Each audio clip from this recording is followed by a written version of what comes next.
Boa tarde, pessoal. Tudo bom? Eu trago hoje para vocês o Japão antigo. Tá? Estamos aqui na nossa disciplina de Teoria e História da Arquitetura 1 e temos conversado sobre os períodos antigos da história da arquitetura, das cidades, temos estudado civilizações antigas, principalmente sobre o Ocidente, sobre a história das civilizações e cidades europeias. Porém, inclusive não faz parte da nossa disciplina estudar as cidades e a arquitetura do Oriente. Então, como a gente está em período de finalização de conteúdo de tal 1, eu resolvi trazer essa aula sobre o Japão Antigo para vocês terem um pouco mais de conhecimento sobre o Oriente. Tá?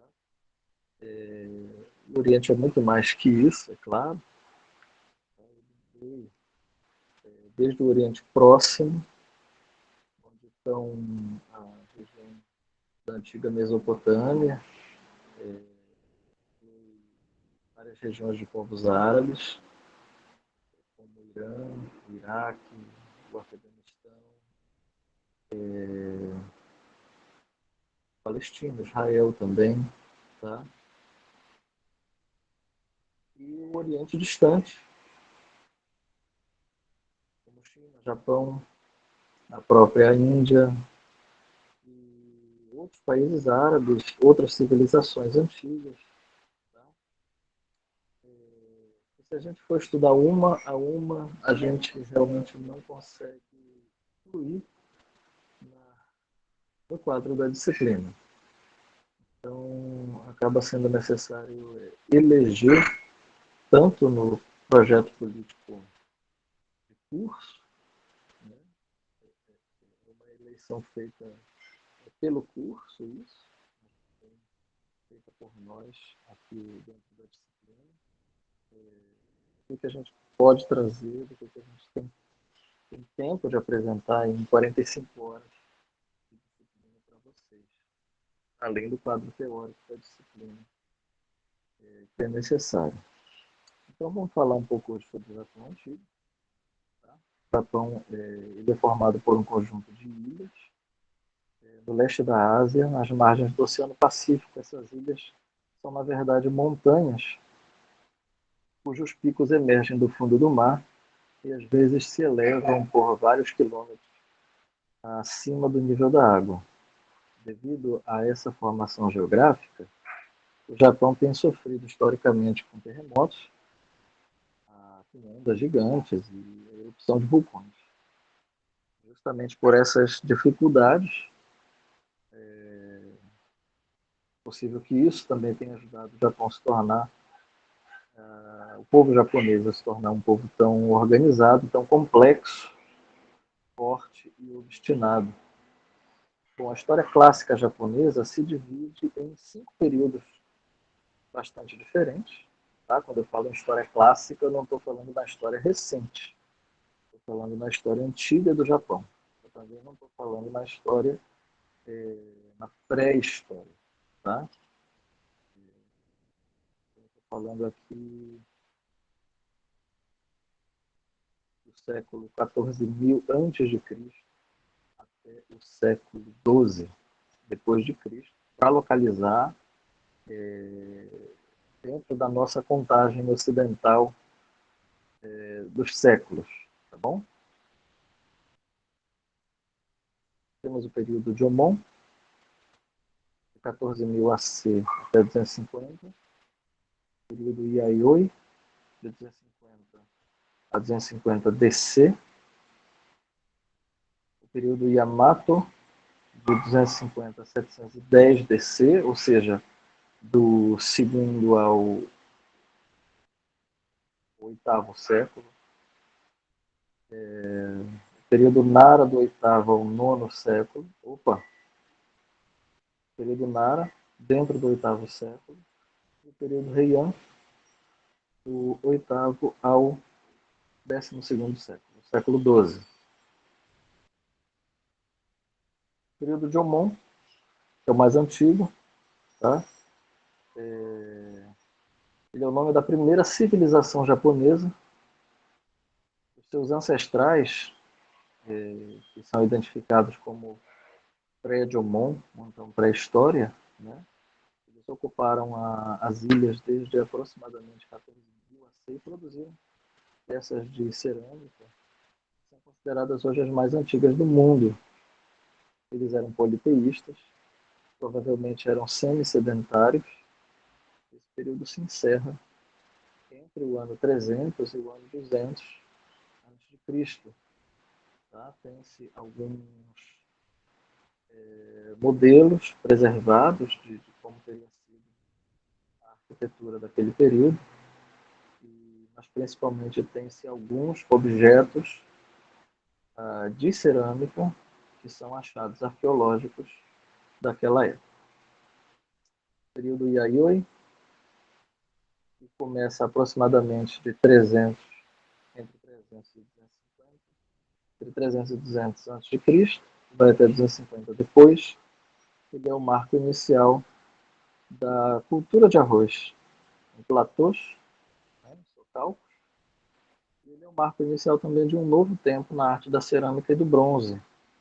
Então, essa é uma paisagem que a gente conhece, bastante típica do Japão, do Oriente, né? Não só do Japão, ela é compartilhada entre vários países.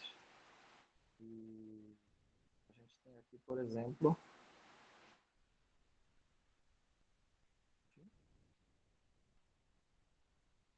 isso aqui é uma jarra do século, datada entre o século I e o século III. Ela faz parte do Museu Nacional de Tóquio. E aqui algumas pontas de lança, tá? Em metal, tá? Mostrando que o japonês já dominava também o uso do metal batido. Né? Aqui aparecem alguns sinos, também feitos em metal. Esse aqui é um sino, o primeiro deles aqui é um sino datado do século III antes de Cristo. O segundo eu não tenho a data dele.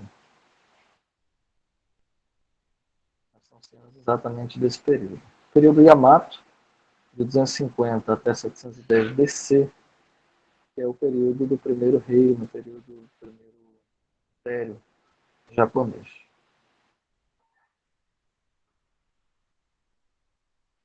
Esse aqui é chamado Torii, fica na ilha de Miyajima. Ele é um elemento do shintoísmo, né? É um período em que existe um desenvolvimento bastante claro das religiões na cultura japonesa, tá? Então o shintoísmo é a religião japonesa mais antiga, desenvolve nesse período. E depois existe a entrada do budismo pelo contato com a China. Isso aqui é uma representação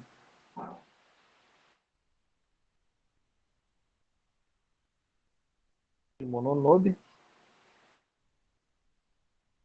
Ele tem a ver com a entrada do budismo no Japão. Tá? Esse período ele é caracterizado ainda por um isolamento muito grande do Japão no restante do mundo. Tá?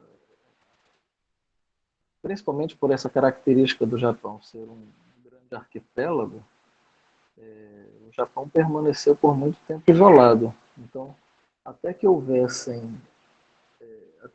a possibilidade de navegação, né, e contato com o restante do mundo, formou-se uma cultura bastante organizada, bastante típica do Japão, né?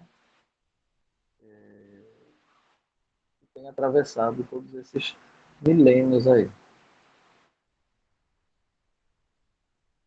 A tradição conta que nesse período Yamato, um dia um guerreiro chamado Jimmu levantou-se e venceu todos os outros clãs e se tornou seu líder. Ele foi o primeiro imperador. Nesse tempo, começa então a se intensificar o contato do Japão com a China. A China é um país vizinho, né? Basta atravessar ali a Bahia. Então, começa a se intensificar o contato do Japão com a China e começa a diminuir esse isolamento do Japão. A China é um país muito mais antigo, é um país de cultura que já era uma cultura milenar no tempo do Japão. A China já tinha suas próprias universidades nesse tempo, e muitos japoneses então começam a ir à China estudar escrita, estudar religião, estudar política, né? Por exemplo, nesse período, o Japão ainda não tinha desenvolvido a sua própria escrita, né? E é quando o Japão começa a desenvolver a sua própria escrita baseada na escrita chinesa.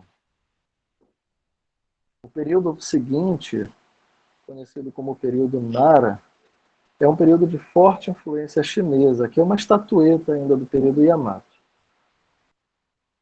Período Nara, período de forte influência chinesa. Isso aqui é um templo shintoísta, tá? Mas o período Nara é caracterizado, dentre outras coisas, por uma influência muito forte do budismo. Então, por causa do acesso à China, por causa do contato com a China, e a China tendo uma prevalência muito forte do budismo, muitos japoneses retornam ao Japão reverenciando Buda, tá? Reverenciando o budismo. Enquanto que o shintoísmo ele é baseado na reverência a diversos deuses que representavam forças da natureza,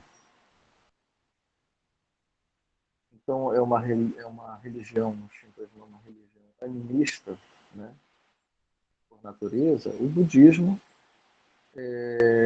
ensina que o homem precisa estar em completa harmonia com o mundo que o rodeia. Então, é uma religião baseada na filosofia. Ele também afirma que após a morte, o espírito dos seres humanos pode retornar em forma animal. Bom, os japoneses também aprendem muito com os chineses sobre a forma de governo. O Código Taihō foi o primeiro registro de leis do povo japonês e foi criado segundo as ideias de Confúcio, pensador chinês.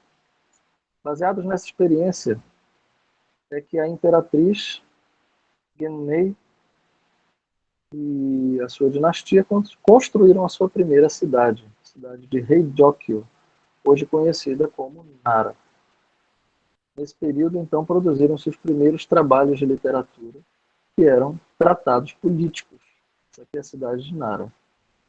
A escrita se desenvolveu muito e teve início também a escrita da poesia japonesa, conhecida como waka. Mais uma imagem da cidade de Nara, tá? Que tem o seu centro cultural e religioso preservado até hoje. Aqui é um exemplo da poesia japonesa desenvolvida no período Nara. O período Heian, o último período do clássico japonês. Os japoneses constroem mais uma cidade para superar a antiga cidade de Heijōkyō e para marcar um novo período na história desse povo. Essa vem a ser a cidade de Heian-kyo, que é fundada pelo imperador Kanmu, que hoje é chamada de Kyoto. Heian significa paz e tranquilidade. Uma das marcas desse período é a permanência do clã Fujiwara. Ora, por causa do isolamento e do crescimento do povo japonês, né, o Japão já tinha mais de 100 clãs, grandes clãs, tá? Nesse período. E a permanência do clã Fujiwara, a prevalência do clã Fujiwara sobre os outros, né, levou a prevalecer, levou a permanecer no poder da Casa Imperial de quase 300 anos.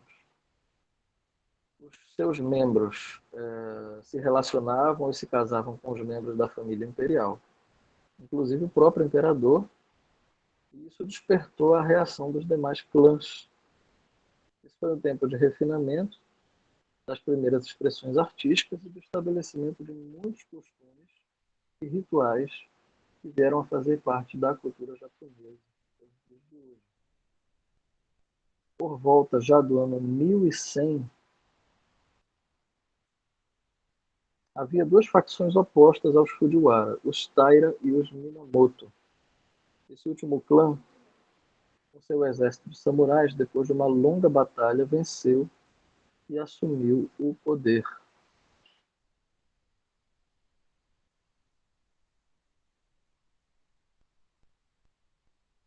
Nesse período, o budismo também se desenvolve mais, tá? Ele se espalha muito pelo Japão.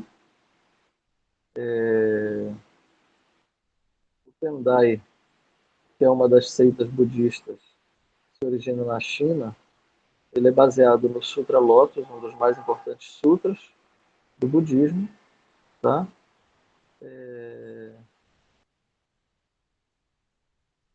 E eu estou agora vendo aqui nas minhas anotações que eu me expressei de forma errada. Essa aqui não é uma foto da cidade de Nara. Aqui é Nara, tá?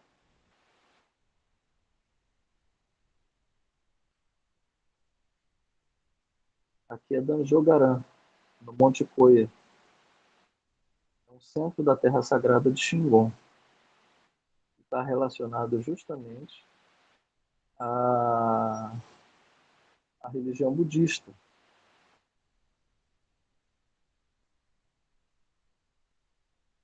Voltando àquelas imagens, o que a gente tem aqui à direita é uma pintura em seda do século XII, final do período Heian, tá? E à esquerda a gente tem um desenho do Fujiwara.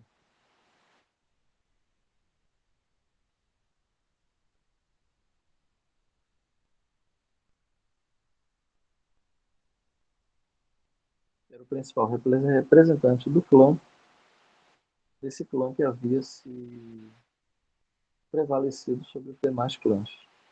Bom, a gente tem aqui o início então, de um período diferenciado da história do Japão, tá? Que é conhecido como período feudal, período de shogunato, é conhecido também por outros nomes. É um período que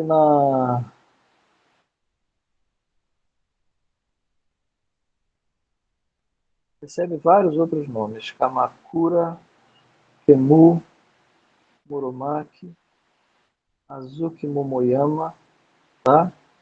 E todos esses períodos que estão em sequência, estão incluídos no período feudal, eles antecedem o chamado período Edo. Antecedem o período Edo. Mas vamos falar sobre o período feudal, ou período do shogunato, que se estende então do século XII até 1603. Eu quero lembrar que a gente já está aqui, olha, coincidindo com o tempo da Idade Média, tá? Tempo do que a gente chama de Idade Média na cultura ocidental, né? E para a cultura do Japão, Não faz o menor sentido falar em idade moderna. Tá? Bom, período feudal,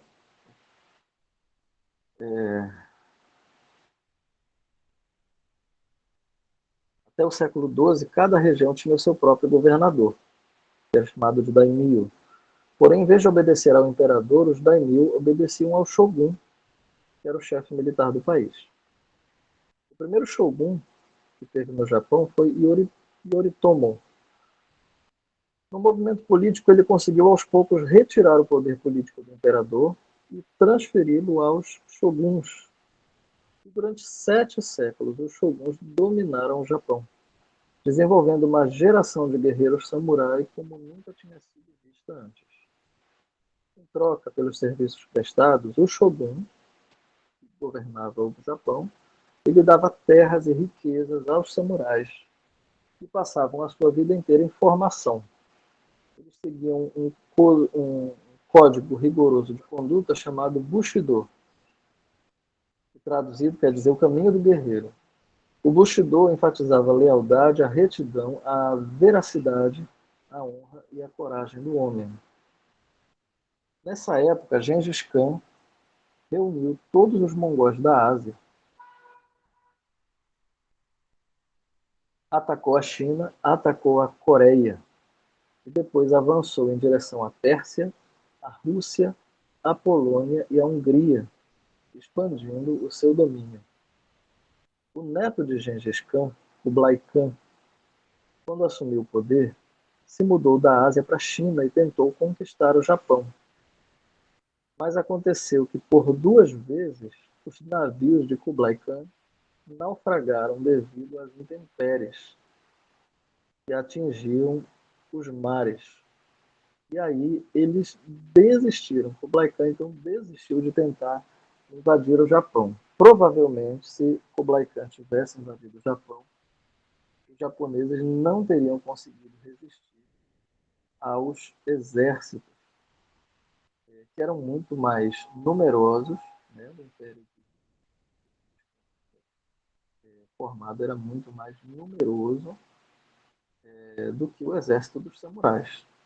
Né? Claro que seria uma batalha sangrenta, mas o exército de Gengis Khan era muito mais numeroso, né? E havia feito muito mais conquistas, terras e tudo mais. Bom, quando os shoguns assumiram o poder, então, vocês viram que segue-se aqui um período de quantos séculos? 7 séculos. Né? Quando eles assumem o poder e conseguem eliminar o poder do imperador, inicia-se um período de relativa paz para o Japão. Né? É uma paz porque é uma paz exercida sob o domínio militar. Nesse período existe um significativo desenvolvimento da expressão artística em busca da beleza perfeita, da perfeição. Então é quando se desenvolvem, por exemplo, a ikebana, a cerimônia do chá, o teatro kabuki e a cerâmica de porcelana. São exemplos de como a cultura artística e cerimonial dos japoneses se desenvolvem. Então aqui a gente está de ikebana, tá? Representações antigas.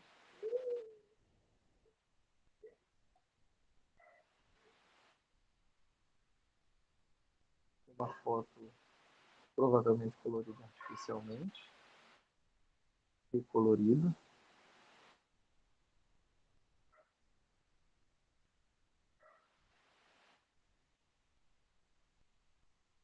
Cerimônia do chá.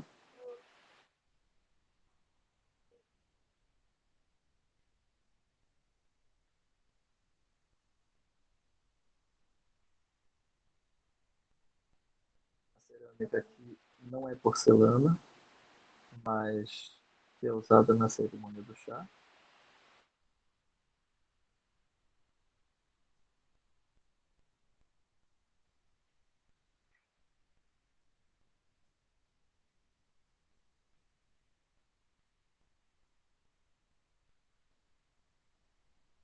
E aqui exemplos do teatro kabuki.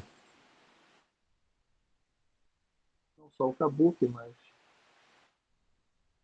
vários tipos de teatro tradicional japonês que estão se desenvolvendo nessa época.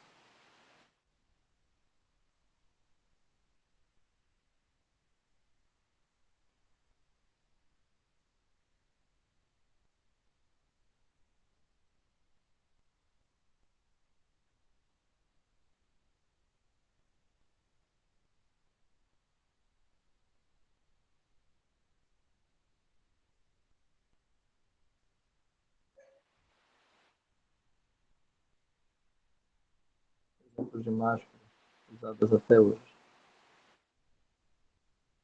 Porcelanas.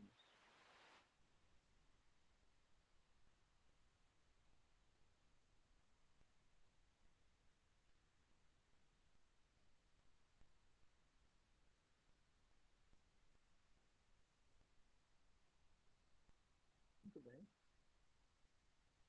Então, agora o período Edo. Tá? Ele coincide aí com o nosso. Já com a nossa idade moderna. Tá? Se a gente for buscar a história da arte ocidental, a gente tem mais ou menos o maneirismo, o barroco, chegando até a Revolução Industrial. Mas o Japão viveu uma história bastante diferente disso. Primeiro, vamos voltar um pouquinho. Em 1543, nasceu Tokugawa Ieyasu. Aos 7 anos, Tokugawa foi capturado por uma família rival e foi preparado para ser um samurai. Com 17 anos, ele foi libertado, voltou à sua terra, onde ele reuniu e treinou o maior exército que o Japão antigo já tinha. Em 1603, o imperador o nomeou shogun, iniciando a dinastia Tokugawa, que foi o período Edo. O novo shogun também construiu sua cidade, convertendo a cidade de Edo numa grande fortaleza. Uma grande fortaleza.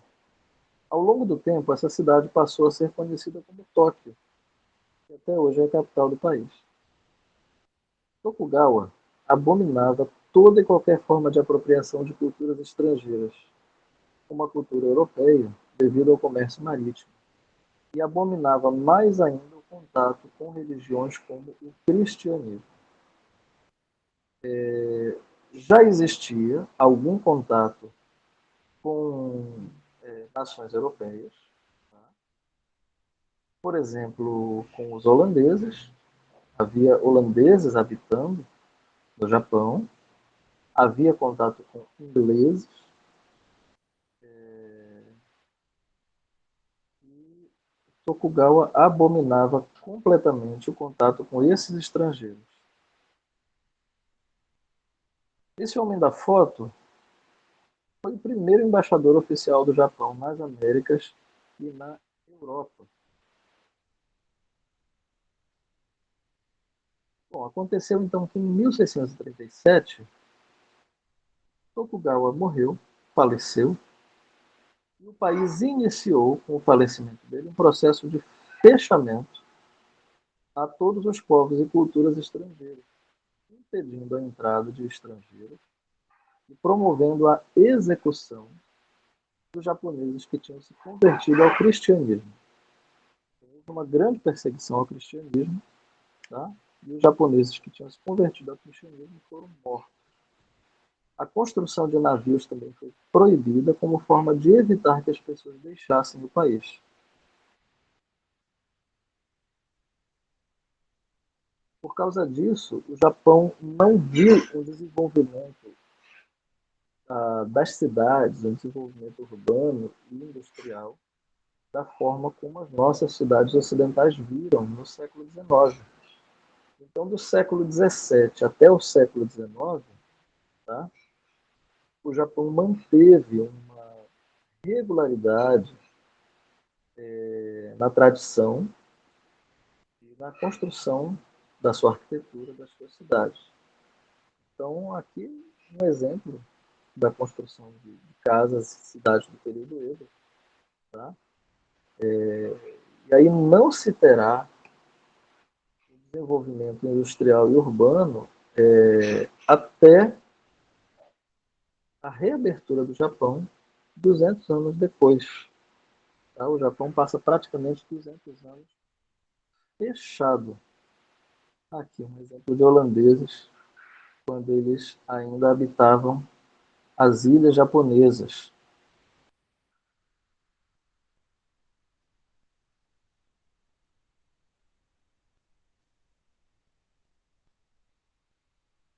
Durante esse tempo de fechamento, entretanto,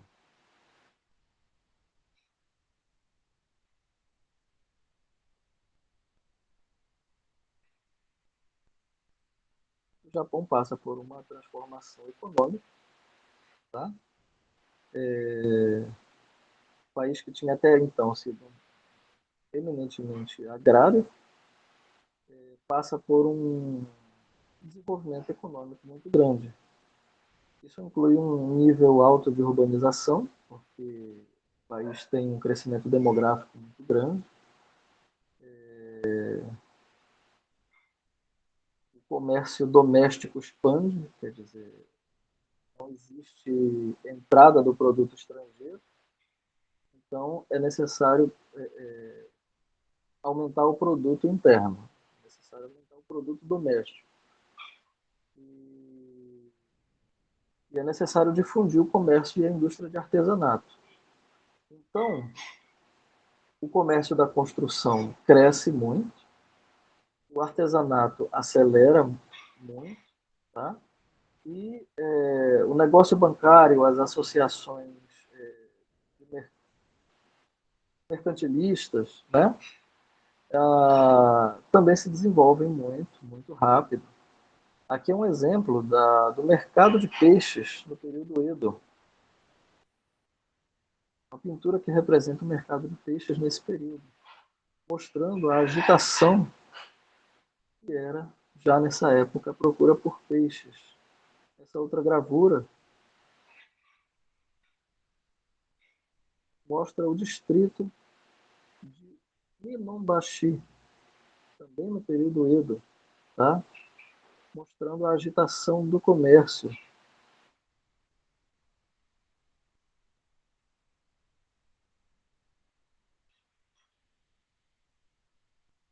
Esse aqui foi o último shogun, o último líder militar japonês, tá? Porque em julho de 1853 chegou uma esquadra americana, 4 navios, exigindo a abertura dos portos japoneses, e inicia assim uma cadeia de eventos que leva ao fim do shogunato no Japão.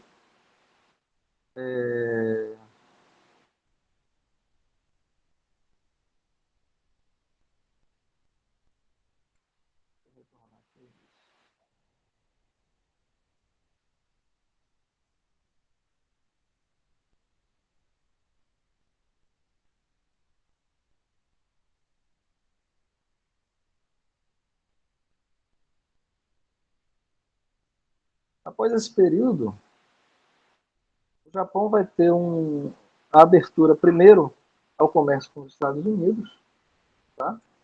Em seguida, o Japão se abre para os demais países do mundo. Pela abertura com os Estados Unidos, o Japão começa primeiro a importar a cultura americana. Vocês sabem que os japoneses têm até hoje um apreço muito grande pela cultura, pela língua americana, né? Mas o Japão começa a importar o produto industrial, começa a importar a indústria, então ele desenvolve tardiamente a sua própria revolução industrial. O Japão também, deixa eu terminar a exibição aqui da apresentação, o Japão desenvolve também sua própria revolução industrial, tardiamente, e Nesse período inicia-se o Império Japonês moderno, tá? E só vai ter fim com a Segunda Guerra Mundial, que é quando se inicia o período japonês, o período da República do Japão, né? Que é o Japão como nós conhecemos hoje, o fim da Segunda Guerra Mundial. Bom, a história do Japão antigo resumida é essa. Conhecer a história das civilizações orientais é muito importante, tão importante quanto conhecer a história das nossas civilizações pré-colombianas. Tá? As pré-colombianas também não estão incluídas na nossa grade de estudos de Taoum. E eu recomendo que sempre que vocês possam assistir a documentários, ler, buscar informação sobre isso é importantíssimo. Guardem uma coisa: toda e qualquer informação, toda e qualquer viagem que vocês possam fazer, eu digo sempre isso aos meus alunos, é uma espécie de bagagem cultural. Tá? Existe essa expressão bagagem cultural, eu não estou inventando, mas imaginem que tudo isso que a gente está aprendendo, mas as pessoas vão usar isso em quê? Tá? Não vou usar isso em projeto de arquitetura. Não, você não vai fazer um pagode japonês em projeto de arquitetura, você não vai construir uma cidade de Nara, em maquete, tá? Poderia ser que fizesse. Já vi professor de Taum pedir para os alunos elaborarem maquetes das civilizações que eles estão estudando. Tá? Se a gente estivesse fazendo de modo presencial, a gente teria uma dinâmica muito diferente, muito mais interessante do que fazendo de forma remota. Mas olha só, tudo que a gente está desenvolvendo aqui fica guardado na cabeça de vocês, fica guardado no subconsciente de vocês, como se fosse uma malinha de viagem, como se fosse uma mochila, em que essas informações vão ficando guardadas, vão ficando armazenadas, tá? E na hora em que vocês vão precisar conversar sobre cultura, escrever, projetar, vocês vão utilizar essa bagagem praticamente de forma que vocês não percebam, tá? O subconsciente ele nos faz usar essas informações de forma quase imperceptível, ou de forma que a gente perceba mesmo. Tá? Muitas vezes isso é intencional, muitas vezes a gente usa como referência de projeto, como referência de pesquisa, tá? E o legal é isso, é legal a gente reconhecer quando a nossa referência é tal, olha, eu quero usar como referência a arquitetura de tal tipo, de tal época, e eu espero que vocês estejam conseguindo desenvolver esse gosto pela arquitetura, não só arquitetura antiga, não só arquitetura oriental ou ocidental, mas esse gosto por estudar arquitetura de qualquer tempo, estudar arquitetura de qualquer povo, tá? Mesmo a arquitetura mais simples, mesmo que a gente esteja estudando a arquitetura desenvolvida pelas pessoas mais simples ou desenvolvida por reis. Seja a arquitetura do cacique, seja a outra mais simples, seja o palácio, seja a choupana. Tá? O importante é entender o conjunto, o importante é entender o fenômeno, o importante é entender o pensamento que está por trás disso aí, tá? Porque nada é resultado de chegar e construir. Tudo é resultado de um conjunto muito mais subjetivo, muito maior.